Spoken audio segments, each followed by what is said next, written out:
नमस्कार। Dairy farming में मेहनत तो खूब लगती है, पर क्या मुनाफा भी उतना ही होता है? अक्सर होता यह है कि मुनाफे और नुकसान के बीच का जो फासला है ना, वो कुछ आम सी गलतियां तय कर देती हैं। तो आज हम उन्हीं गलतियों पर बात करेंगे और समझेंगे कि इनसे बचकर एक कामयाब डेयरी फार्म कैसे बनाया जा सकता है। तो सवाल एकदम सीधा है, डेयरी फार्मिंग फायदे का सौदा है या नुकसान का? और इसका जवाब अक्सर उन छोटी छोटी बातों में छिपा होता है जिन्हें हम अक्सर नज़रअंदाज कर देते हैं। यही मामूली सी चूक एक चलते हुए डेयरी फार्म और एक बंद होते फार्म के बीच का बड़ा अंतर बन जाती हैं।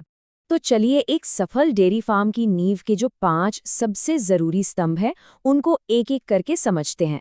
हम शुरू करेंगे सही पशु चुनने से, फिर बात करेंगे उनके रोज के खाने पीने की, सेहत और साफ सफाई की, बिजनेस को समझने की और आखिर में भविष्य की तैयारी की। तो चलिए सबसे पहले और सबसे जरूरी स्तंभ से शुरू करते हैं, यानी बुनियाद। किसी भी डेयरी फार्म की कामयाबी की पहली सीढ़ी होती है सही पशु का चुनाव।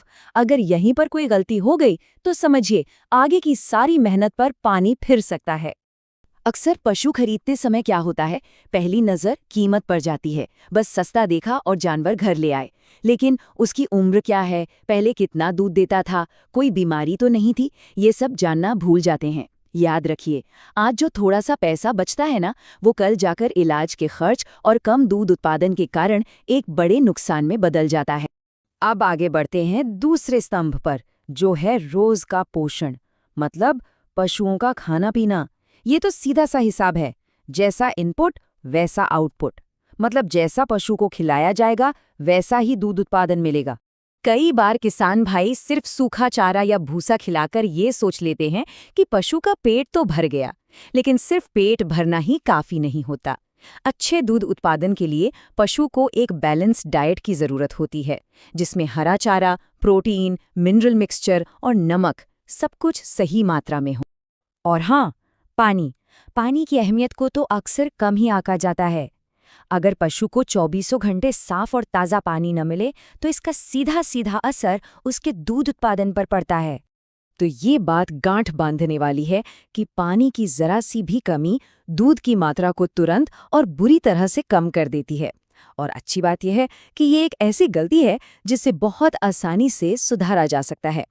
चलिए अब तीसरे स्तंभ पर आते हैं, स्वास्थ्य और साफ सफाई।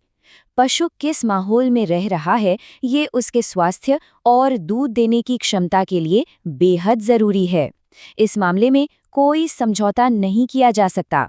सोचिए, बाड़े में हर तरफ गीलापन और गंदगी, गोबर पेशाब की बदबू और हवा आने जाने का कोई ठीक इंतजाम नहीं।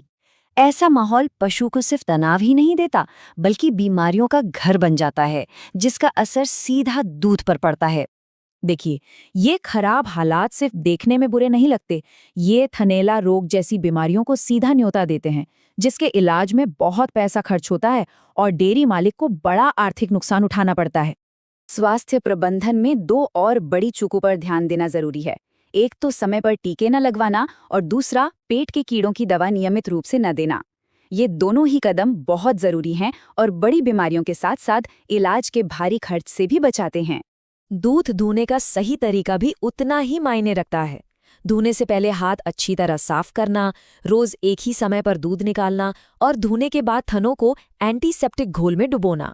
ये 3 आसान से कदम पशु को थनैला जैसी गंभीर बीमारियों से बचाते हैं और दूध की क्वालिटी भी सुधारते हैं। अच्छा, अब पशुओं की देखभाल से थोड़ा आगे बढ़कर बात करते हैं बिजनेस की। ये समझना बहुत जरूरी है कि डेयरी फार्म सिर्फ पशुपालना नहीं है, ये एक पूरा का पूरा व्यवसाय है और इसे वैसे ही चलाना पड़ता है। अब आते हैं हिसाब किताब पर। अगर यही नहीं लिखा जा रहा कि कितना पैसा आ रहा है, कितना जा रहा है या कौन सा पशु कितना दूध दे रहा है, तो ये पता कैसे चलेगा कि फार्म मुनाफे में है भी या नहीं?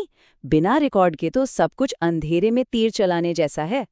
और एक और बड़ी व्यावसायिक गलती, दूध का रेट खरीदारों से पहले से तय न करना या फिर पूरी तरह से सिर्फ एक ही खरीदार पर निर्भर रहना। ऐसा करने से मोल भाव करने की सारी ताकत खत्म हो जाती है। मार्केट में हमेशा एक से ज्यादा विकल्प खुले रखने चाहिए। चलिए अब बात करते हैं हमारे 5वें और आखिरी स्तंभ की, भविष्य की तैयारी। एक कामयाब फार्म वो है जो सिर्फ आज के बारे में नहीं सोचता, बल्कि कल के लिए यानी आने वाली पीढ़ी के लिए भी ठोस योजना बनाता है। फार्म का भविष्य बछड़ों और बछियों की देखभाल पर टिका होता है।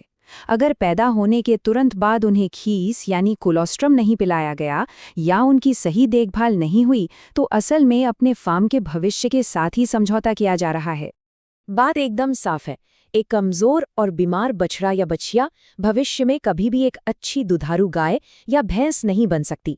आज की गई ये लापरवाही आने वाले कई सालों तक नुकसान देती है। और अब इन सब के बाद एक आखिरी और शायद सबसे बड़ी गलती, नई जानकारी और सलाह लेने से बचना। चाहे वो पशु चिकित्सक हों, कृषि विस्तार अधिकारी हों या दूसरे अनुभवी किसान, सीखते रहना ही आगे बढ़ने का एकमात्र रास्ता है। तो संक्षेप में कहें तो डेयरी फार्मिंग में सफलता किसी एक जादू की छड़ी से नहीं मिलती। ये मिलती है इन 5 बुनियादी स्तंभों को लगातार और अनुशासित तरीके से मजबूत बनाए रखने से। सही पशु, सही पोषण, सही माहौल, सही बिजनेस मैनेजमेंट और भविष्य में सही निवेश। तो अब सवाल ये उठता है कि इन 5 बातों को ध्यान में रखते हुए अपने फार्म को बेहतर बनाने के लिए सबसे पहला और सबसे ज़रूरी कदम कौन सा उठाया जाना चाहिए। इस पर ज़रूर सोचिएगा, क्योंकि सही दिशा में उठाया गया एक छोटा कदम भी बड़े मुनाफे की शानदार शुरुआत हो सकता है। धन्यवाद।